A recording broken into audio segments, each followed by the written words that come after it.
in 1946. I've just seen we are now streaming live on YouTube. Welcome to everybody on YouTube. Thanks for joining us. I'll start this a little bit about the Guild again. The Society of British Film Designers, Directors and Designers was formed in 1946. From this evolved the Guild of the Film of Art Directors to the present British Film Designers Guild. We are a flourishing, growing group of professional, talented individuals with over 520 members, skilled technicians and designers from the various branches of the art department in film, television, and commercials.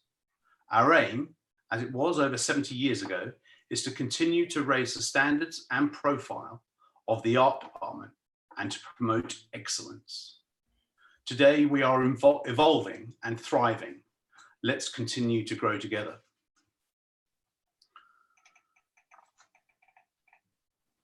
With me this evening are a group of skilled, talented individuals that met on the Harry Potter films at Leavesden, with the final member of the panel joining us on Warhorse. Rick Carter was to be the production designer on Warhorse. He and I met, I think it was probably in his hotel in Richmond, over scones and tea one Sunday afternoon. And he and I actually got on extremely well. And he actually asked me that day, there and then, to be his supervising art director on Warhorse, and said to me, I'm trusting you to go away and assemble the strongest, talented, most fearless group of core art department members for this project. They are here with me this evening. Al Bullock. Is that my cue? Yes, you do. Hi, I'm Al Bullock. I've been asked to give a quick career summary here. I've been a supervising art director for about 6 years now, including for the first time on Rogue One and then on to Solo in the Star Wars canon of work with these lovely folk here today. I grew up loving films, but with no contacts in the business. Like many others, I assumed the British film industry consisted of no more than the sort of fabulously glamorous Bond movies and then the thrillingly saucy carry-on films, both equally cherished, I might add. I had no idea so much of Hollywood's output came from the UK, and certainly never dreaming I could be involved in any way myself. But here I am. Originally from a fine art education background with little more of a career plan afterwards than to do something creative that didn't involve wearing a suit. A lucky break whilst travelling abroad when I thrived on the experience of working in an art department on an Australian TV drama meant I was totally hooked. A postgraduate diploma for film and TV followed, and this included my second lucky break and probably career defining moment about 24 years ago, yikes, getting a work experience placement with the both legendary production designer Stuart Craig and supervising art director Neil Lamont on a Richard Attenborough film at Shepperton Studios. I was very green, but I knew I'd landed on my feet. This led to my first paid job as an art department assistant, and I was off and running, working my way through the ranks. Over to, is it Lee now? Welcome, Al. Yeah, Lee Sandales. Sorry, I didn't hear the drum roll then, so I missed it. Hello, I'm Lee. I'm a set decorator, and I collaborate with the production designer in the look of the movie. Set decoration is a storytelling process, and it can describe a place, a time, or a mood within the context of a period or a style. I was born in Liverpool, and I came to London to do a fine art degree. I started as an art department assistant and followed the path as a draftsman. I then knew that my heart laid in set decoration, and I did a 10-year apprenticeship with Stephanie McMillan, and we worked across several productions, and she's been an amazing guide to my life. My own work includes Casino Royale, Warhorse, Maleficent, the Star Wars film productions, 1917, and now the Batman. and I live in London with my husband, Mark. Great, thanks. Thanks for coming. Kate Venner. Hi there, my name's Kate. I work as the production buyer, and I work very, very closely with the set decorator in creating the look and styling of each set, as well as helping to set and control the set dec department budget. I studied an art foundation with no knowledge like Al of what I was going to do, and then wound up doing a degree in interior design and architecture before moving into film. My main stepping stone was being lucky enough to work with students at the National Film and Television School in Beaconsfield, where I learnt about art direction, buying, and the various roles within the art department. I started in the art department as an assistant and assistant art director, did stints as an on-set standby, some drafting and graphics before finding my favourite place as a buyer within the set dec department. This enabled me to have an input in the design, whilst also the excitement of sourcing the set dressing, which has taken me all over the world. As well as working on the Star Wars movies with these guys, my previous jobs have included The Young Victoria, Miss Potter, Prince of Persia, Warhorse, 1917, and currently The Batman. Thanks, Kate. Thanks for coming along. Thank you. Unfortunately, Paul Hayes, our construction manager, is having Problems. broadband problems. Oh, right, sorry. Yeah. And hi, I'm Neil Lamont. I'm a production designer. I grew up in art departments as a kid with my dad at the weekends. He gave me my first job as the only art department assistant on For Your Eyes Only, which also was his first role as a production designer. I've worked in the majority of positions, working my way through the art department. My first Star Wars position was art department assistant on episode 6, Return of the Jedi. Oh. However, a position in set decoration still eludes me. It's far too specialized. You look far too young to have worked on Return of the Jedi now. Oh, thank you very much. That's very kind of you. I spent 20 years as supervising art director on Bonds, the Potter series with Stuart Craig as production designer, then returning to Star Wars Episode 7, reuniting with Rick Carter. That really is the beginning of this little story, really, as how did Rogue One happen for us as a team. Rick Carter, actually, I'm sure, as he does, has a finger in a lot of pies and worked extremely hard behind the scenes because he knew how desperately I wanted to become, or wanted at that point to become, a production designer. And one day, towards the end of episode 7, I got a call from our production office to see if I could go up and meet with Gareth Edwards, Rogue One's director, in his office. I arrived and knocked on the door opened, and he asked me in. I sat down, and there was a gentleman sitting there that I recognized to be Doug Chang, concept artist and designer, and he also is the head of the art department at Lucasfilm. And we talked through the script. It was an amazing time, an amazing hour that we spent together. Of course, I assumed I was there to be the link really into physical production as the supervising art director. Before I left the office, Gareth asked me if I could join them on the project, sharing the production designer credit with Doug. And that was just amazing. I left that office, heart pulsing, blood coursing around my body at an extreme rate, and trying to sort of look like a swan gliding delicately on water, but beneath terrified flippers flapping all over the place. How am I going to do this? Now I've got to pull this off. What a chance, what an opportunity.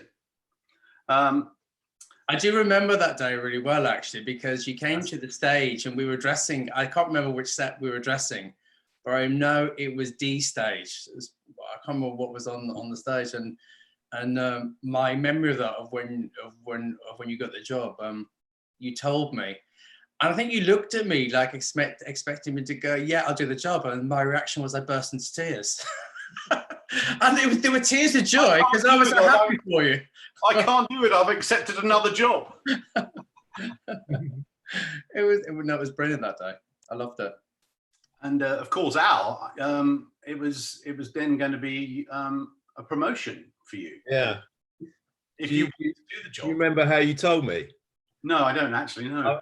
I remember you were pacing in your office. You'd asked me to sort of pop in, and I walked in, and obviously something big had happened, and you sort of said they've asked me to design the next movie, and I was like, right. And you sort of handed me this post-it note, and on it said Al Bullock, supervising art director. Oh. I don't know if you saw the terror in my eyes, but I mean, I was hugely flattered, but I was petrified, of course, a bit like you, that sort of, yeah, great, but oh my God, Post-it notes don't classify as contracts, Al. Of course, the biggest also with Lee and Kate, I was unsure whether you'd be willing to jump back into that world of Gack and Greeblies again, and oh no, we absolutely Harry Lang panels and all of that sort of stuff. I think the great thing about Rogue One was really from a design kind of point of view, because Episode 7 had been a progression from Jedi, and it was one kind of timeline, and it was set 30 years after. Suddenly we were confronted with Rogue One, where we then had to go back 40 years. Yeah. And go back before New Hope and start all over again. And do you remember you and I went to the Lucasfilm archive in San Francisco, yeah, absolutely.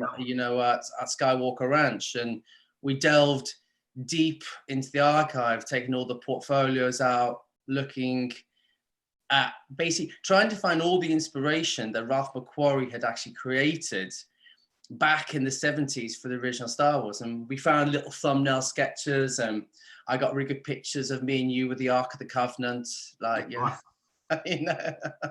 And do you remember actually seeing all those original glass paintings by Ralph McQuarrie? Especially the one of the first reveal of Tatooine from Episode 4, and they were just absolutely incredible. They had been finally kept and found, and they were actually painted on shower glass doors. Yeah, because it was probably the best glass they could actually find in those days, and was good enough quality to actually be able to keep up with that. We brought all the information back with us, and that became, because we had to dovetail almost perfectly into New Hope. Absolutely. All that research was used in every aspect of the design. Obviously we started and the script arrived, and of course with Rogue One we knew the background, we knew where it was going to end, we knew where it was going to finish, but of course at that juncture we all start our own process. My own personal process was knowing that I think it's Yavin 4 and the Rebel base was going to be a large section of our set build, and take up a lot of stage space. And that was one of the first things I actually did prior to leaving to go to the archive, was to leave Al and the art department. I think I left a drawing with Gary Tompkins, actually. Right. I did a plan and a couple of sections, and I remember distinctly putting on, I like this one, and putting a circle around it, and came back, and that was our first sort of my first delving into what we could do and where we could do it and how much it was going to cost. And it becomes a good sort of nerve settling exercise to start Very much so. getting a model underway. It's one of our sort of key processes, isn't it? And that must be the same for you, Al. When you get that script and you start your process, process. I mean, a breakdown and a set list. That's right. You sort of do. You start. Well, you obviously you read the script and you start looking into the research, and then building a set list is just you have to try and. It all seems so enormous, but as soon as you start trying to impose some sort of order, which getting a set list out of the script, it suddenly begins to be a sort of an exercise that you can start chipping away at, and it doesn't feel quite so overwhelming. And getting a set list together, and then of course you need to build your team. You know, that's you try and secure some of your key players, not just your senior members, but all the way through at every rank throughout the art department. You have people that you think, oh, I'd really like to get hold of them. I hope they're available, and you start that whole process, which is hugely can be hugely time consuming and nerve jangling because the industry's been so busy at the moment. But that's a really key part of the process. I would say just like all of the Harry Potter films, Star Wars became a really amazing ground for actually training people, because there was a progression of films, and you could actually take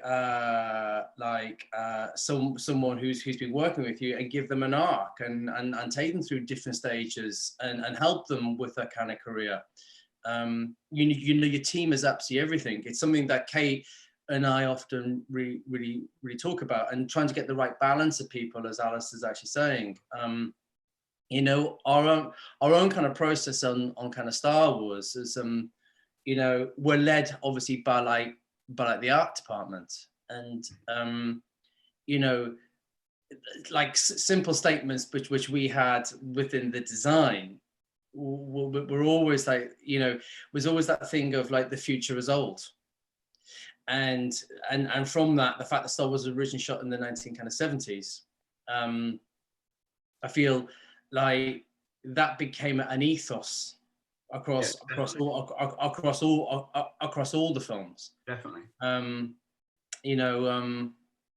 to help you do that, you put people around you that are amazing, because you're nothing without a great team. And I've been really blessed. I've worked with the same people for many years. Kate and Ben Barrington Groves and Jamie Wilkinson and Laura Dishington, have all been amazing people. And our art directors, Ollie Roberts, and if Ollie's watching tonight, hello Ollie. Hey Ollie. That was a showstopper. Bless him.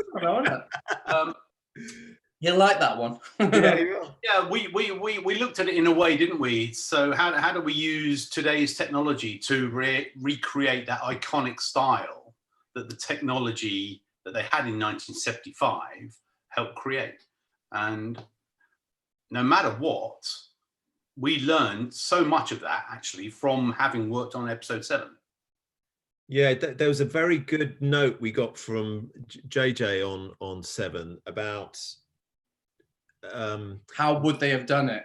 It's not, because originally the brief was do it exactly the same as they did it in the original movies, which when you look at the set stills and all that sort of archive, you realize it doesn't really stand up to modern film standards.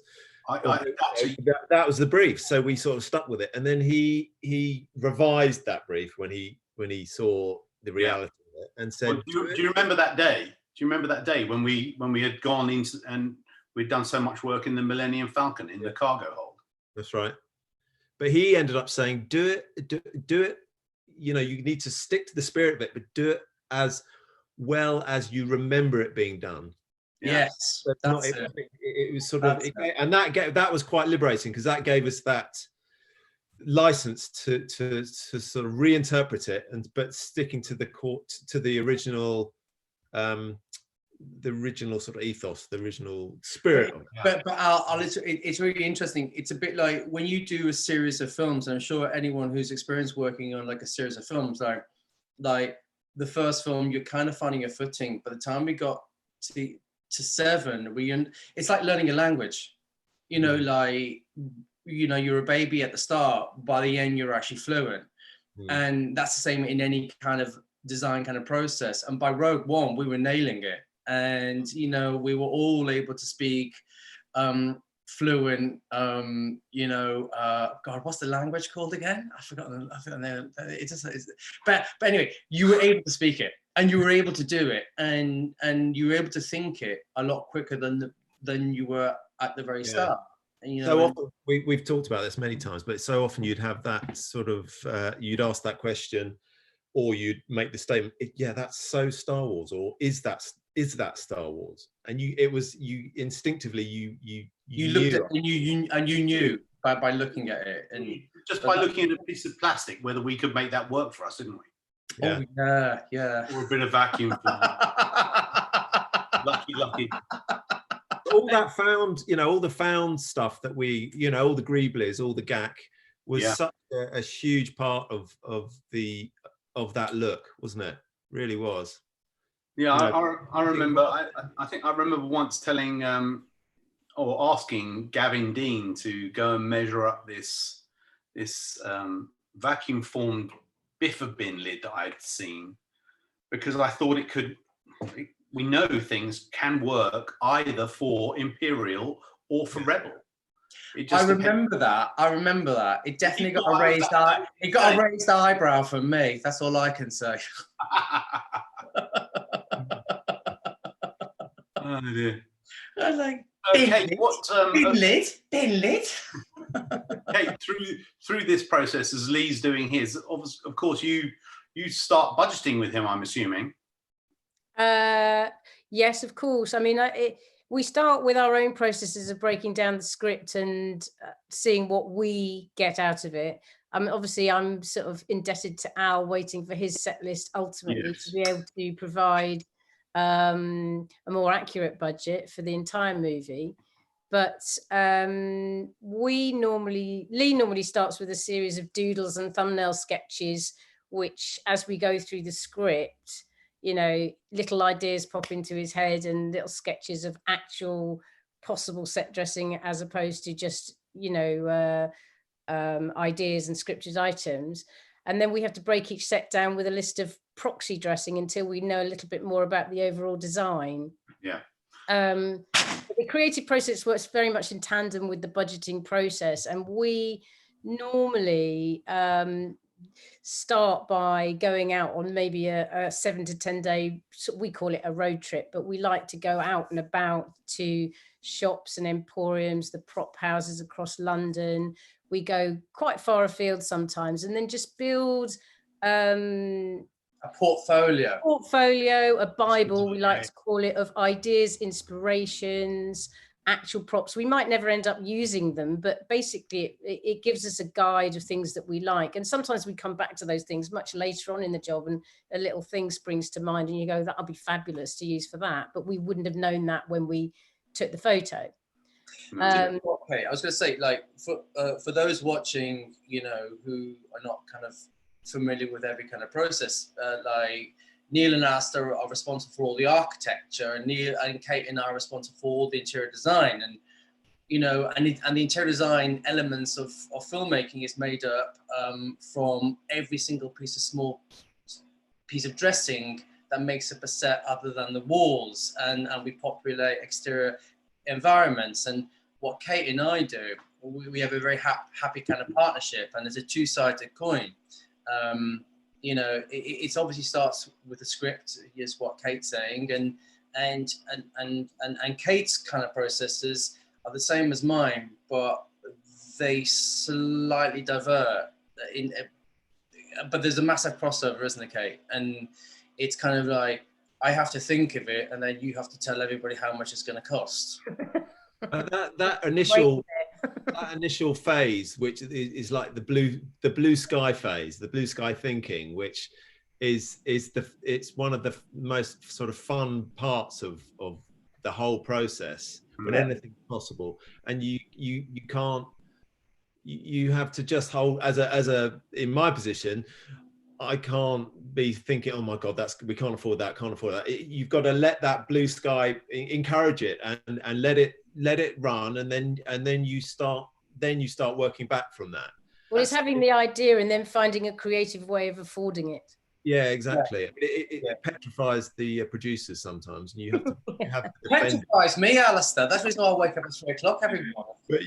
But you do always come back, and Neil's very good at he would like to. Sorry, I'm talking on your behalf here, Neil. That's but cool. he would like to design big and then work back from that into what we did, what bits of that design we actually physically build, and what falls into CG, and then that's a whole other conversation. And that was probably at the time not to be restrained. You can't, and you just have to hold your nerve a bit there. That's probably, for me, actually, at that time, was one of the hardest things to do, was actually having come from being a supervising art director, taking that step into production design to sort of free yourself of those restrictions that I've been bound with for so long in my head, for 20 years as a supervisor, and then just go, oh yeah, carte blanche here, we can do anything. That was that. And of course, trying to tell you how to do your job as well was one of the hardest things. There's also a lot of crossover, isn't there, between construction and set dressing as to elements that we have to build and incorporate within our budget that we might consider to be construction, and you're going, actually, we think that's set deck. There's a lot of conflict. That's all part of having good communication, which is such an intrinsic part of what we all do, isn't it? And yes, and we all communicate with each other. We all specifically make sure on a daily basis that we're in each other's pockets for at least an hour a day, surely, I would have said. I seem to remember when we were working on these songs that Kate and I had an incredible knack of, whenever you were having a construction budget meeting, it would be perfectly timed with our entry into your office. Of crashing it, yes. Only us. Yeah, it was always very good there. I think it's a set decoration thing. I think you always know when to time it. I actually think it was something you organised with Paul Hayes after all those years. Yeah, just as a strategy. I think it was Friday gin time. Yeah, it's really interesting. I think for everyone watching, it's kind of it'd be good to explore certain kind of processes. You know, you were just talking then about, like, with Yavin, like, you know, the idea that you did a sketch, and then from the sketch it's made into a model, and then from the model is then construction drawings are made, and then start to build a set. Yeah. And I always find that really amazing. Do you know what? It's my biggest thrill. Like always to this day, and if I ever bore with this is the time that I have to retire, is that when you get to the stage door, and you open up a stage door, no matter what form you're ever working at, and you walk through that door, and you're suddenly transported into a completely different place. It could be a different time, a different world. It's like stepping, like Dorothy did in The Wizard of Oz, from black and white into color. And I never ever forget that. Never tire of that. But I still love that. And I think that's the buzz that we all get. Is just that and what we're talking about here is like you're building a world, like you're building a galaxy, and I think that's the most wonderful thing of what. Al, what would you, Al and the panel, really, all of you actually, what would you say were the most challenging sets to deal with on Rogue One? On Rogue was we really liked the Homestead was a favourite set. It was that's a great set, Al. That's one of my favourite sets. Our favourite, isn't it? I love that set. I love it. Well, it's actually it's the opening set of the movie, isn't it? So yeah, no pressure there. Drawn skillfully by Matt Curley, of course. Oh, okay. Nicely done, Matt. It was it looks like a relatively simple set, really. Actually, when you see it on the movie, I saw it last night, and but you can see there's a tremendous depth of detail that's gone into not only what we provide for set decorating, actually, just to put their wall coverings on. You know, there's a tremendous amount of depth in everything that has been produced in that set. It's, Neil, I remember that set when, you know, everything, you know, in terms of our own kind of process and set decoration, if I just explain it just for a moment, is, you know, everything starts with the script and then you've built your team up. Yeah. And I often find that creativity is just born out of a sense of logic with like these amazing lightning strikes of inspiration. And, you know, it comes from, my immediate thing is to go to a few books and I grab a few books and I learn a few things, I sketch a few ideas, and there's a period of research. And as our time gets less and less on films, you employ like a researcher.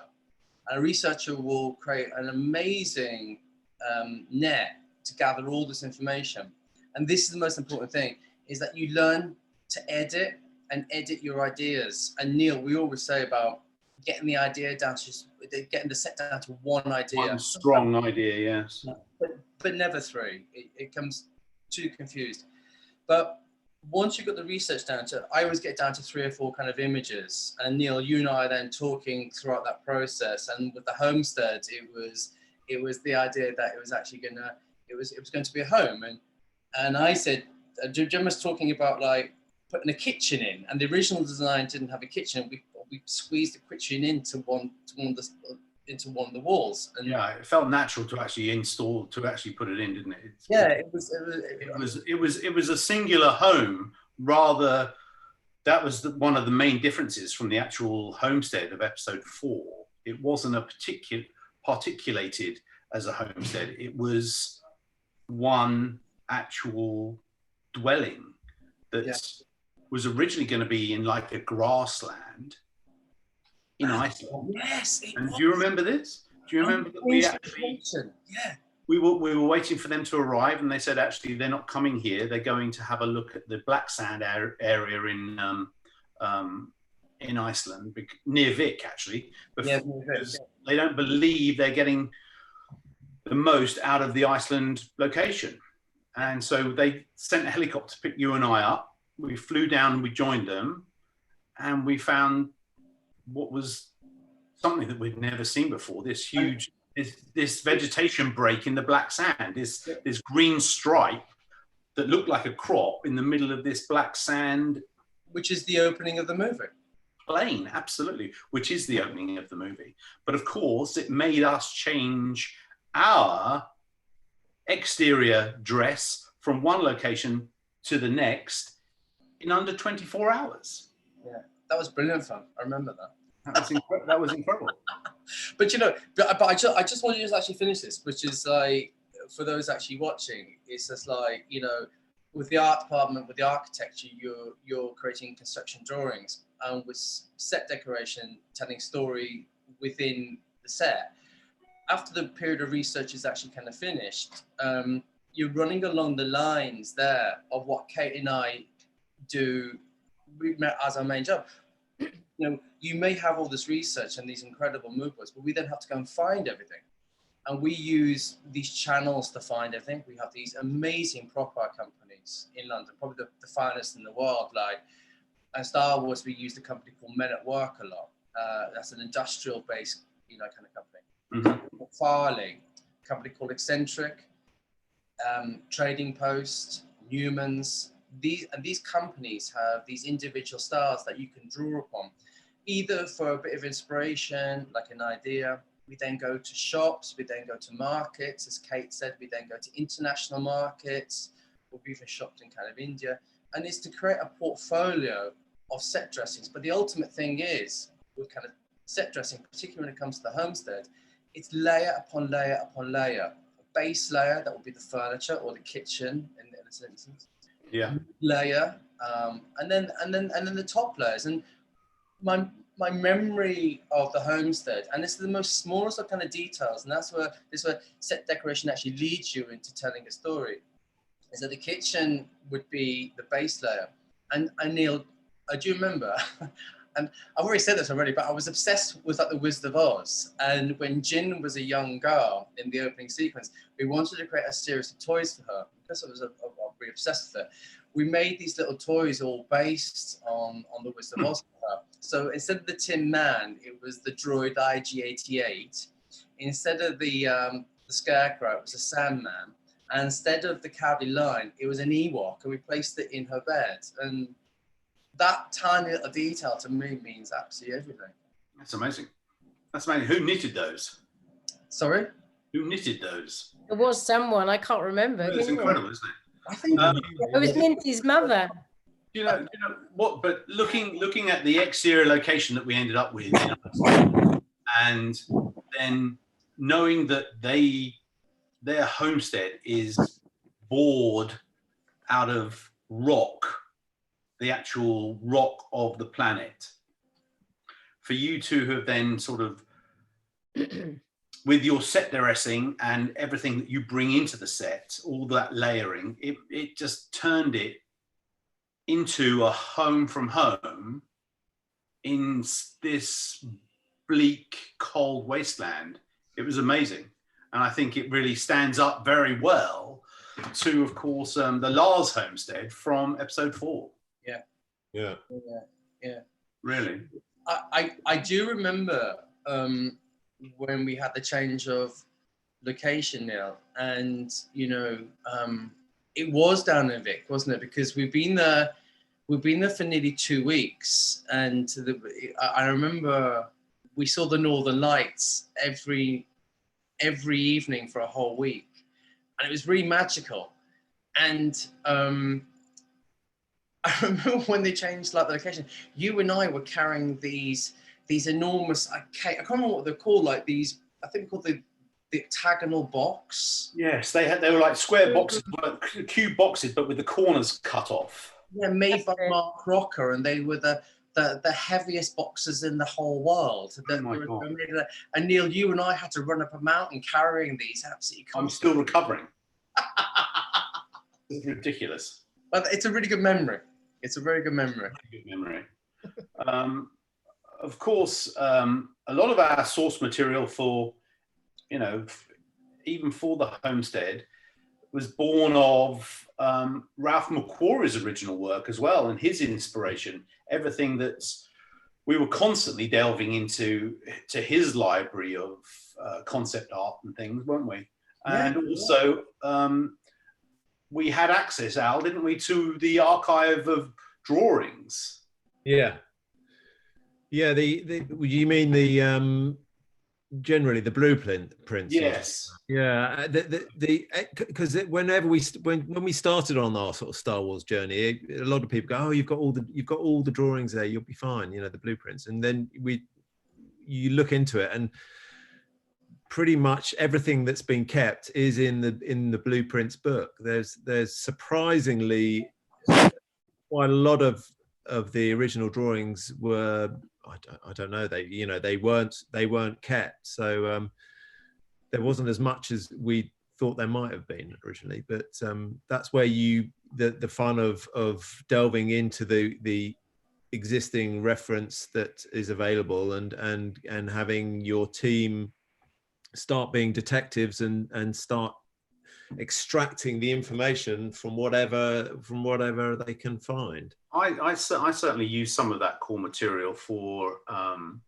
just comparing sizing of, I'm sure, like the homestead to even the homestead in episode 4, just to make sure that there was a comparison and that it wasn't feeling overblown and over large. Do you know what's really interesting, Neil? Was when we're going back a step, when we're talking about just a set having just one kind of idea, and do you remember just with the kitchen became the inspiration for all the elements that you and I put into the set.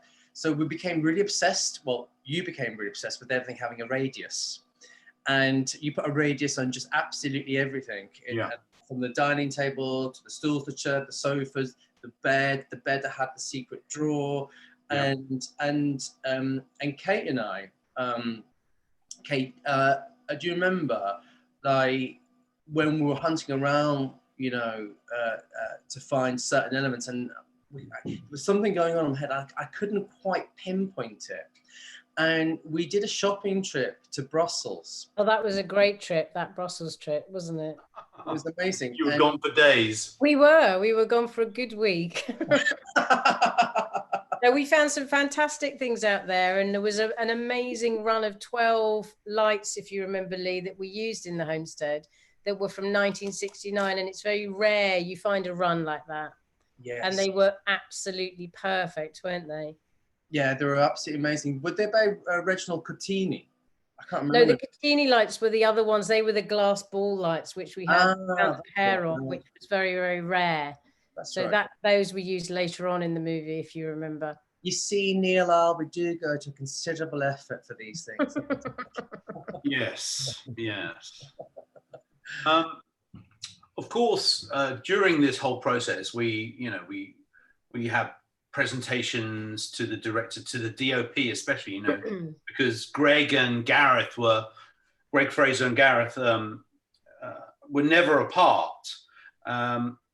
And I remember we went to quite some lengths actually to convince them of what we were doing for the interior of the homestead. Do you remember? We actually carved a large sample of polystyrene as a wall finish, painted, aged it, and then you did an application of the padding, the quilting to make this place feel like a home.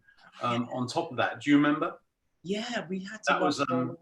That was quite a big deal to actually sell the textures and the tones, because I don't quite know what we just weren't quite getting it via the concept artists at that point. Bless their hearts. Really, of course, did an amazing job. Sorry, Al.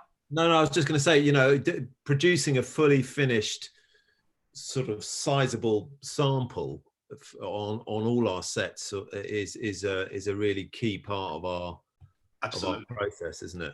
And of course, Paul will then use that piece. You know how thrifty he is with regard to usage of materials and waste. Straight back into the set build. Yeah, it's interesting you mentioned that, like that padding that ran throughout the whole set. Obviously, it was made by drapes master Dan Handley and his team, and it took weeks, probably a month to actually make it all. But that was born out of that simple thought that you had. Remember when you would say, God, if we're building this set all underground and it's going to be freezing down there, and at the center of the set there is a central fireplace, and then you decided that actually the walls would be so cold, and it was literally just a practical solution to evoke within the context of the set. That was a story that you would line the walls around all the set just to keep people warm. It was a simple idea, and it, the other thing about Rogue One, and you should remind me, there was a central light. Oh yes, that huge circular light fitting. And a concept designer, Will Tay. Yes, yeah. Will Tay. Yeah. He came up with a great idea of this. Well, actually, it was your idea, but like he illustrated this ring. Oh, I can't remember now. Anyway, but what was interesting about that?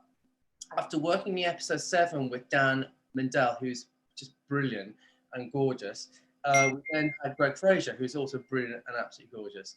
But they came at a different angle, and Greg came at an angle of introducing. Using every light fitting from a set decoration point of view as practical lighting to light the set. Yeah. And that then carries through all the sets. And even into Imperial. Yeah, and it's really practical lighting, you know, with all our friends in like the lighting department. It's now become like an enormous thing. In fact, it's become a brand new kind of department actually within film, with practical sparks, and it's probably the future where you can embed lighting into the set dressing, because as cameras become more sensitive to light, you can now use LED lighting to actually to light sets. And and Greg taught us a huge amount about that. Very much so. Very much so. Good on him. Yeah. We're going to drop Rogue One here, if we may, and nip forward, actually back in time, because it's a step back again. Another 10 to 15 years, wasn't it, before episode 4 and Solo. For this, we sort of came up with. So really, if you say that episode 4 was set in the 70s, and this film now was going to be this Solo story was going to be set in the mid 60s. So again, it's another departure for us. Again, looking at the best of that technological world of that time, and reimagining it for our Solo project. And we sort of used to talk about things being retro and lo-fi. Do you remember that? Mm. We obviously had some mighty challenges to deal with on that film, which we won't go into.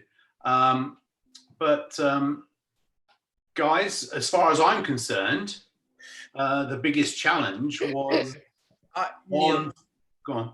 No, Neil, for me, I felt like we cracked the nut of the look of that film.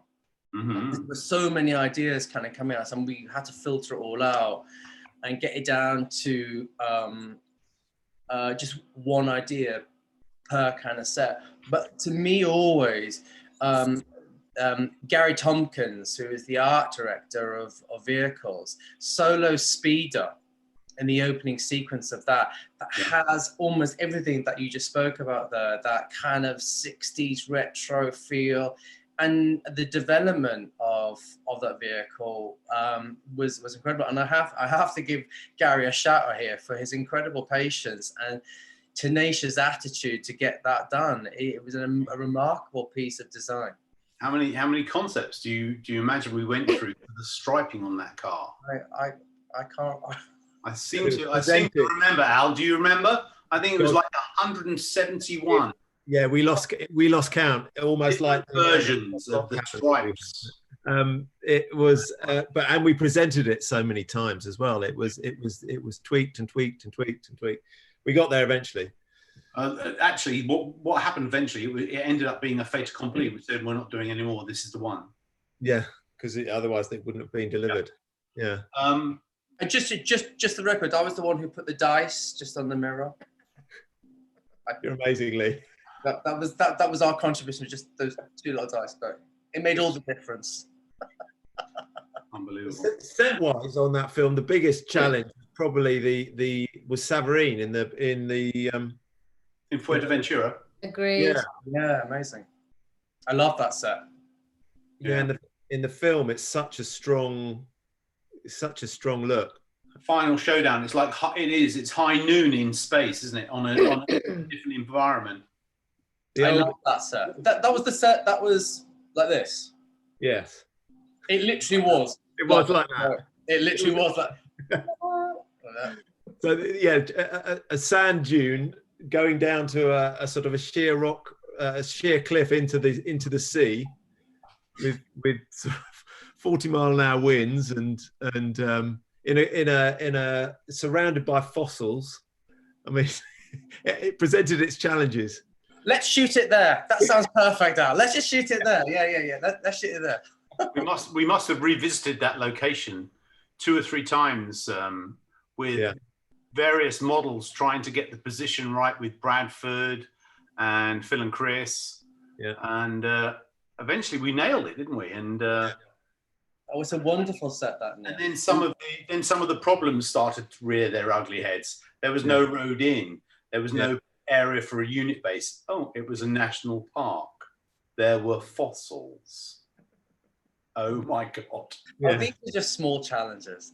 Do you know what, Neil? It's really fun. I've got such good memories of that set because, of course, it was the location of where it wasn't just in Fuerteventura. It was at the most point. It was literally in the middle of nowhere on the island, and it was such a stunning, most beautiful place. And if you remember, just like kind of Iceland, the reason why we travel to these places is the landscapes really evoke like another worldly place. They don't look like planet Earth. And even though it's actually Iceland and it's Fuerteventura, you would never really know that. They did feel like alien places. And but I do actually remember like when I was really tied up at the studio, and Julie Graysmark was running that set for us and did the most incredible job actually out there, an amazing job.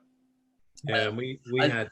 Sorry, I was just going to say. That just reminds me. We had Alex Bailey out there, art directing it, and John Kersop from construction on the floor on it, and having those people like that, and Julie, considering the challenges that were there, you really need those strong people that you can rely on. So because you can't be there the whole time and micromanage it. Well, it allows us to sort of visit for 24 hours and leave for a week. Yeah. Having that kind of stability within our ranks. I actually remember actually turning up and seeing actually Julie, and I looked at her and I was like, girl, you look amazing. And she was like, I'm having a lovely time. It's like a little holiday for me. It's lovely. Okay, obviously it must have been difficult for you to coordinate the props and buying and keeping tabs on numbers and stuff like that. Yeah, but that's the kind of bit that I actually quite enjoy.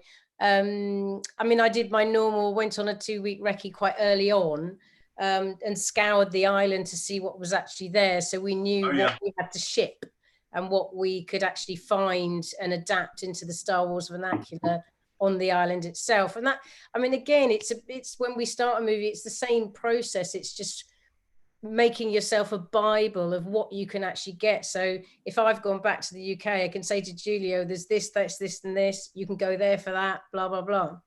So I visited with a local buyer all the local junkyards, boatyards, quarries and salt mines, recycling centres, fabric suppliers, all the local markets, and also weird, wonderful places where we find, the Star Wars things that we find, like water tanks, barrels and rain channels, which we formulate into something a bit more interesting. Actually, Kate, and actually there was a lot of stuff there which was absolutely fantastic. Little kind of weird grills that we plant onto things and then mold in, and you'd never know what they were. Kate, do you remember when we went into that plumbing store? And it was a specialist like pool pumping place, and we found those cubes that had those circles in them. And Neil, right from the very start of episode 7, every concept artist had put these little crates with little circles in them, populating all of the sets. We bought them on episode 7, and then we took them back and we used them on that movie. Yeah, it was incredible. It was brilliant. And then I also travelled across to Lanzarote in the neighbouring islands and found some fantastic things there, fish traps, boats which we broke up, all sorts of wonderful things. And Star Wars is almost like an ultimate recycling film, because we basically, we take the crap and turn it into credible. As Kate said, we were going to recycling centres, finding things, reutilizing it. Found things on the side of a road. There was that huge, great big fan, if you remember, and we needed a crane to lift it. But we had to send George out to find the local landowner. Well, I think you and I tried to lift it on our own, and we realised it would probably need a crane. I don't think even 10 of us have lifted it. Found objects always look so much more convincing than anything that a draftsman, as good as any of our draftsmen are, that if you get an object that has been built for a purpose, there's a reason for its form, and we won't be using it for the same purpose, but it still has that sort of essence to it. Yeah. and we, absorb that into often into a much bigger designed object. And I think it's marrying of those two things, and not simply relying on drawing everything up, which is sometimes a temptation, because it's, finding stuff can be a hassle, but it's when it does get I did give the draftsman, if you remember, a list of great items and simple elements that they could incorporate into their drawing, so we knew we could buy them. They would then incorporate them, and then that would form the greebling, sort of interesting aspect of the wall finish. It's really important, because it's kind of, you never want to lose the kind of ability, because you can't make everything. You can't actually manufacture. You never have the time, and you never really have the money. And the greatest thing about what Kate and I do is being able to leave the studio, go out, and you might be looking for like a chair, but instead of a chair, like, you find a barrel. Instead of a barrel, like, you find a piano. Instead of a piano, you find, I don't know, a huge industrial tank that looks like an eyeball. Whatever it is, you're inspired by the next thing, and you can only get inspiration by looking, and by looking, you then find inspiration, and it's like a domino effect. And you're right, that finding real things and bringing it back and changing it into something else and upscaling it, and it's a brilliant form of sculpture. And I never want to be able to stop actually doing that. I always want to go out and find, particularly on a Friday afternoon. And it relies on it goes back to that sort of communication between the departments. It means that you've got to have a good working relationship to make that sort of flow of information smooth and effective, so to make that process work properly. Because if those lines of communication aren't there, or they're broken for whatever reason, it ultimately the end product suffers. So that's a big part of our job. It's kind of interesting that we're talking about this, because of course we just went from Rogue One, which is the homestead, which is the opening of Rogue One, and now we're on Savrine, which is like the end of Solo, and there's an arc between those two things. For me, like, the homestead was a very, and this is of a group of people who are actually listening, the homestead is a perfect example of a heavily dressed like set. That set with the set dressing is a heavier balance to the architecture of the set. But here in this example, the architecture is everything, and all we did is in kind of set decoration. Like Neil and I spoke about creating a background story that was beyond the script. Yes. Kate and I, particularly with kind of Julie and our researcher Celia Barnett, we came up with like an idea of an indigenous population had moved into the area, because the idea was it was once a refinery, wasn't it, Neil? Yes, that have been taken back by the sandstorms, really. Yeah, and we then said, like, a population had come in, and they had tried to create a life for them, for themselves in that environment. And there were just two simple things. One was the sea, and the other one was the sun. And so the idea was, well, you need to take things from the sea to eat, and you need to protect yourself from the sun. So just the two simple things which we came up with was a farming from the sea, and therefore you need to protect yourself from the sun. So we created, there were indigenous plants actually on location, and they looked like a cotton. And I came up with the idea of, like, they would have weaved things and kind of canopies, and actually, and we put canopies all over the set. And Stuart Wilson, who was the sound recordist, and I do love this story. Sit back and relax. Honestly, no, it's quick. And Neil, do you remember when we were there? And Fuerteventura is not called that for any reason. It just means strong winds, and it's got nothing at all to do with the onions. It's really strong wind. And I remember him saying to me, he goes, "God, Lee, I was right over there, and I was in the corner, and I could hear your pants rattling in the wind." And I went, "Oh God, Stu, that's terrible." He said, "What are you going to do with all you know, with all the canopies across the set. And I went, oh, Stuart, we have found an amazing, specially processed organic cotton that's acoustically inert. And Kate went to me, she went, what? She went, I thought they were just dust sheets from B&Q. Yeah, but don't tell him that. But anyway, so that's all they were. We populated the set with these amazing canopies, and we got away with it. Genius. We actually we the set relatively adaptable so that it could actually ensure really they got a good amount of work, or the shooting unit had plenty to do during the day. So they wouldn't have to go away for the sort of 4 or 5 hours in the middle of the day when the sun was too high. We ended up having to make sure that there was a good covered section for the set, and that was ended up being the main focal point really of the whole set. In fact, that was it octagonal, or I can't remember whether it had 6 legs or not, but it's the most incredible structure that in the main was built in the UK, then shipped out to the Canaries. And then Alex drew up pretty much, you know, he really plowed on through all that structure, and then obviously was overseeing its installation. But you're right, it was Paul tried to prefab as much as possible and finish to as great a degree as possible in the UK, and then ship it out.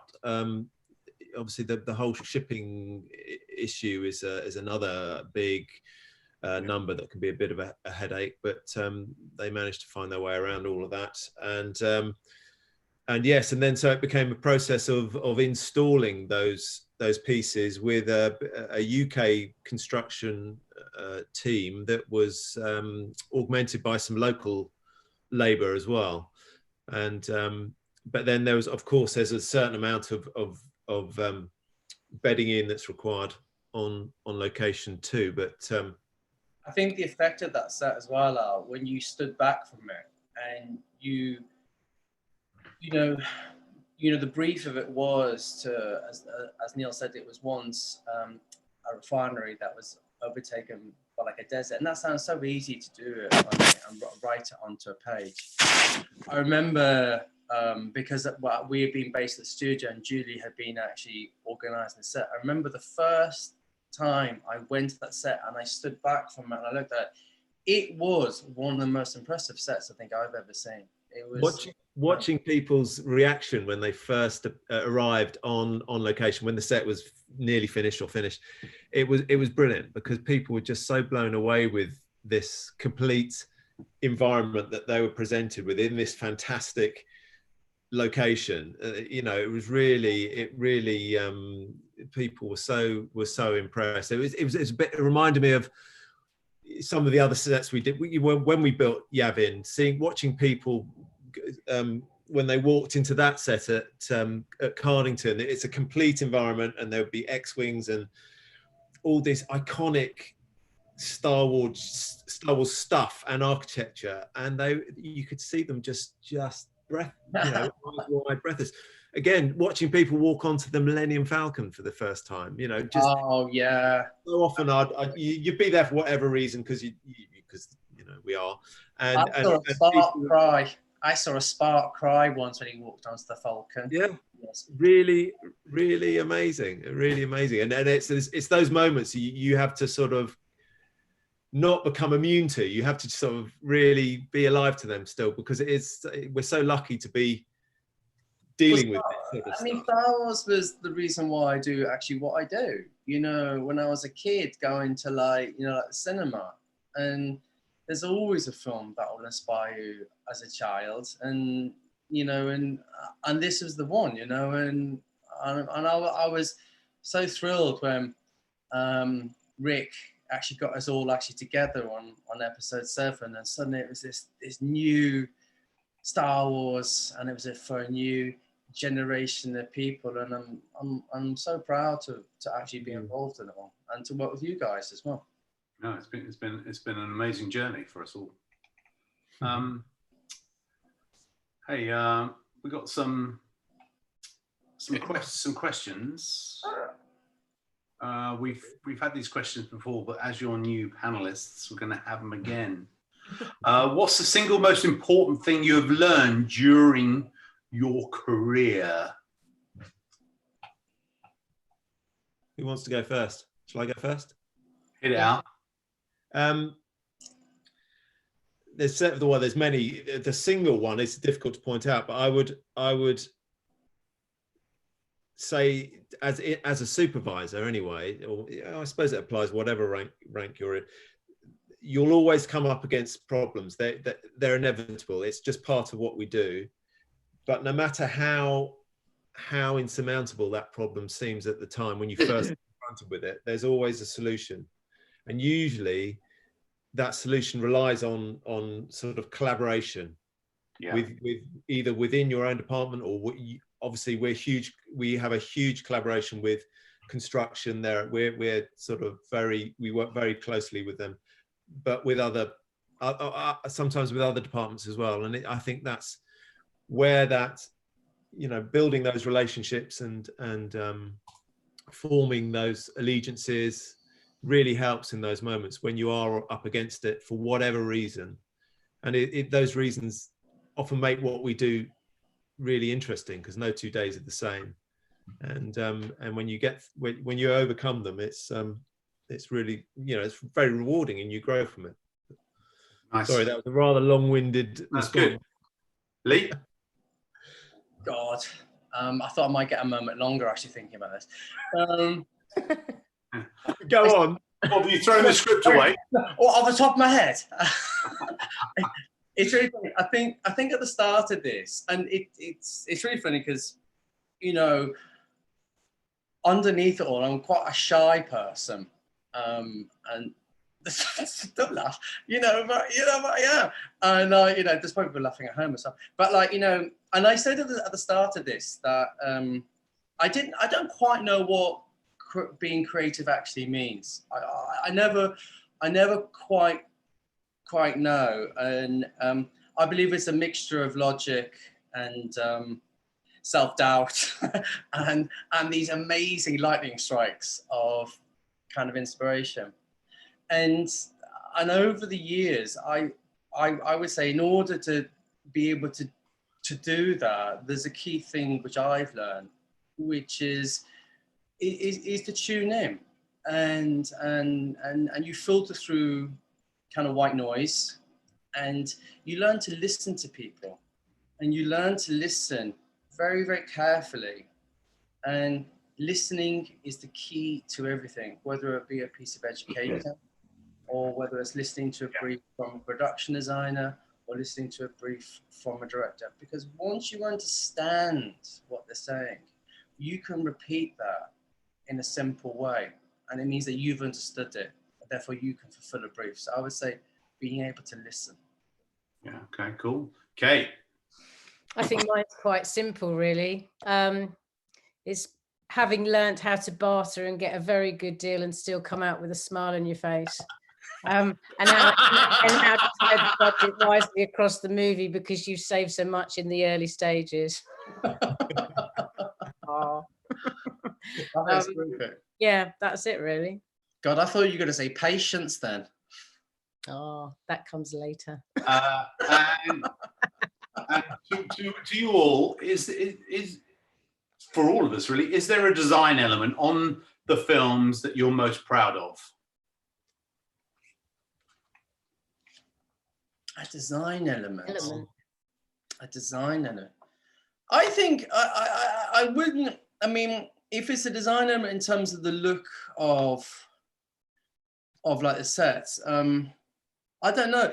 I think you think of films in very different ways when you work on them. I walked away from Star Wars not so much as a favorite design element, but more of a feeling of the friends who I made on it, and I'll carry that with me, for the rest of my life, and I'll always remember that. They're just great memories.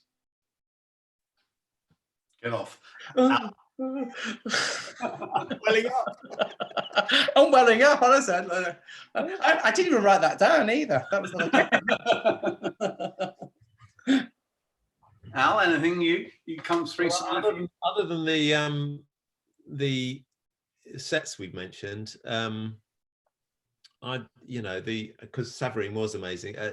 Well, and all of the stuff we've already mentioned, but I was particularly the beach set that we built, the landing pad at. I was going to say that. The landing pad on Scariff. Yeah. That mimicked. Yeah, go on. That was our Maldives in Bovingdon. Yeah. Again, I show people a photo of that set, and they can't believe that it's not somewhere in the Caribbean. They think it was. And it's a seamless match between anything. I defy anybody to be able to pick out what was shot in the Maldives and what was shot in Bovingdon, to be perfect. Well, of course, some of us weren't allowed to go to the Maldives. Actually, probably is, but hey. Denied. Yes, denied. Yeah. Kate, that's not one of our favourite sets, is it? No, it's not one of our favourites. No. But then again, with that kind of set, though, well, knowing that we were going to go to the Maldives as well, everything that you actually created as a set decorating props group broke up and broke down into the most incredibly easily transportable pieces that could be taken on little speedboats across the small atolls in the middle of the Indian Ocean. Is it the Indian Ocean?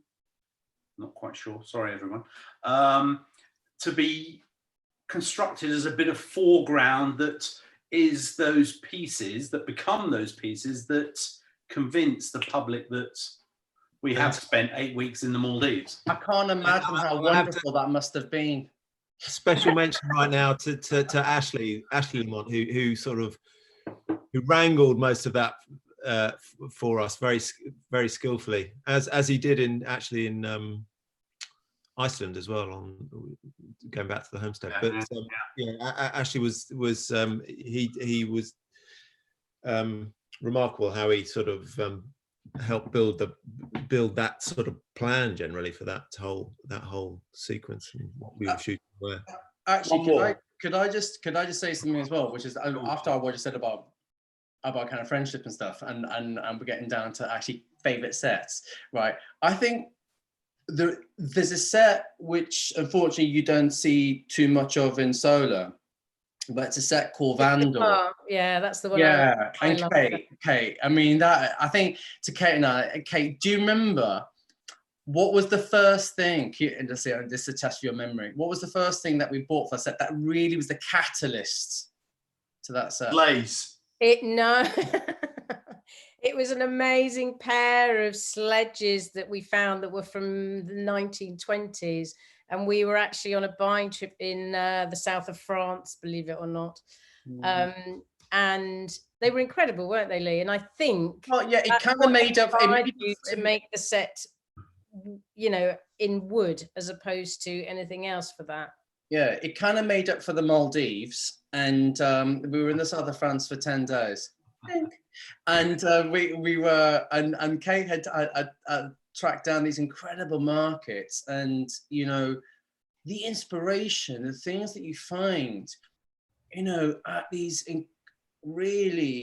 these amazing markets. And this pair of sleds led us. And Neil, you were already thinking about that kind of saloon, but it was the sleds that led to everything.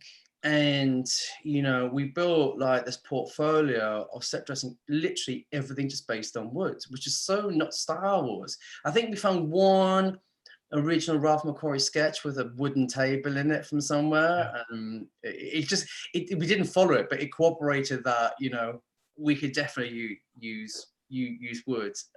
Again, that's that whole set, the actual main room of the bar.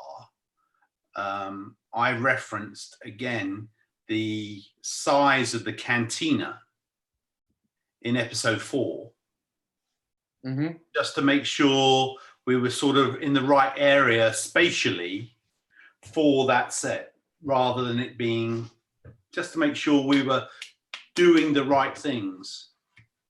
And of course, that set was brilliantly drawn and detailed by Tom Whitehead, with Will Tay again as main concept. One more question before I throw you out. I'm just starting to enjoy myself. I'm thinking about tracking Go for another hour.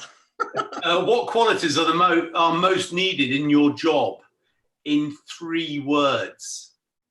God. I've got 2. My first is it's my birthday, and there'll be various people around who know what that means. That means basically that I'm going to ask for more work to be done on this set, because guess what? We've got the time, and you know what? It's only going to improve it. And the second one is not finished yet.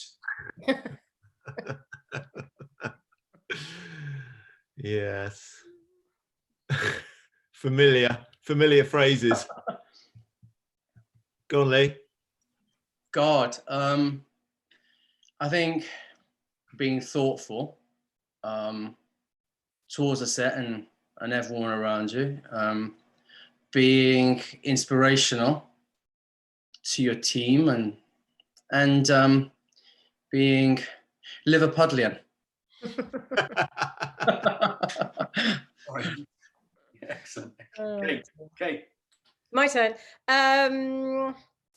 Well, immediately I'd say collaboration with our amazing team and with the whole production, because if you can't collaborate with the other departments, it all falls flat.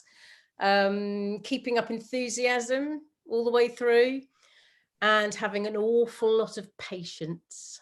Oh, yeah.